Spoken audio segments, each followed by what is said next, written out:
every foreign minister spoke at the platform today, but there will not be a resolution or agreement. Do you know why? Because in its current form, the UN is a toothless body. It is supposed to resolve major global issues, but most of the time, it is deadlocked.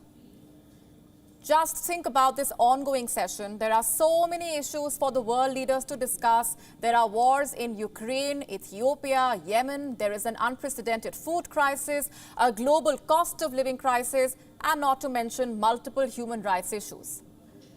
Does the United Nations have a plan to tackle this? The simple answer is no, and the reason is the structure of this organization. The UN General Assembly is basically built on the concept of global democracy. One country, one vote. Vanuatu and Solomon Islands get one vote each, so do the US, China and Russia. Political and military power is irrelevant in the General Assembly. On paper, that is a good thing. Every country must have equal representation. But there was a sinister design behind this setup. You see, the General Assembly may be representative and democratic, but it is also powerless. Case in point being the war in Ukraine. The UN General Assembly has already passed a resolution asking Russia to end the invasion. Has that stopped Vladimir Putin? You know the answer. The fact is, all the power in the UN is concentrated in the Security Council. The General Assembly is like a showpiece, a stage for the world leaders to make the headlines. Their resolutions are non-binding, their condemnations are ignored, and their decisions are in a way swatted aside. Which brings us to the body that does have power, the Security Council, or the big boys club. The victors of World War II declared themselves permanent members of the Council, but after the war, their priorities changed. Today, America and Russia are sworn enemies. So are China and America. As a result, the Council has been split into two camps, the Western camp, America, Britain, France, and the anti-West camp of Russia and China. And to make matters worse, all of them have the veto power, meaning they can kill any proposal in one blow. Does not matter if the entire council is in favor of the resolution, even if one permanent member opposes it, it will be rejected. So that's where the UN stands. A democratic but powerless General Assembly and an undemocratic but powerful Security Council. No wonder the United Nations is failing. Over the years, many countries have tried to make it more representative, India being one of them. India is part of the G4 grouping on United Nations reforms. The other members are Brazil, Germany and Japan. All four of them are seeking a permanent seat at the UN Security Council. It is a noble mission, but here as well there is a drawback. There is no African nation. In fact, two continents are completely unrepresented at the Security Council. South America and Africa, that's 1.9 billion people without a seat at the UNSC. The question is, how can the General Assembly fix this gap? How can it step up when the Security Council fails?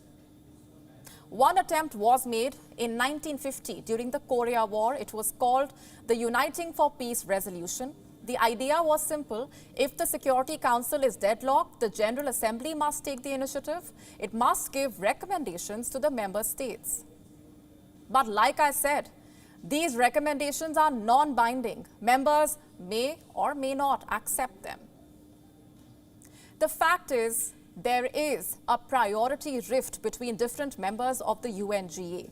Let's take this session, for example. The West is focused on Russia's war, Africa is focused on food shortages and security, Asia is focused on oil prices and inflation, and the island nations focusing on climate change. All of them are important issues, but the problem is there is no joint effort to solve them. Even when there is political support, the UN has failed. Like the COVID-19 pandemic. Every country was on the same page against the virus, yet There was no global plan. We are still struggling with vaccine iniquity, with travel disruptions, and with supply chain issues. If a global body cannot solve these global issues, what is the point? So the bottom line is this. The UNGA session has become a glorified ritual. Every year, world leaders dress up and arrive in New York. They make long and dramatic speeches. But in the end, they offer no solutions. Does this mean the UN has become pointless? Perhaps in theory. But a world without the UN would be even worse. Reminds me of what a former UN chief said. The UN was not created to take mankind to heaven, but to save humanity from hell. It may seem like we have achieved neither, but for that, we must blame our world leaders. Because let's face it, every captain is only as good as the players. Similarly, every organization is only as good as its members. The so-called global powers must realize this. They must pursue immediate UN reforms. A, expand the Security Council, and B, empower the General Assembly.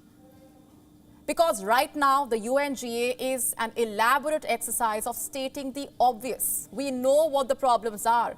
We don't need world leaders to list them out for us.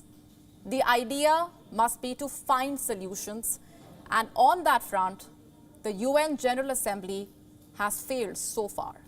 WION now available in your country. Download the app now. Get all the news on the move.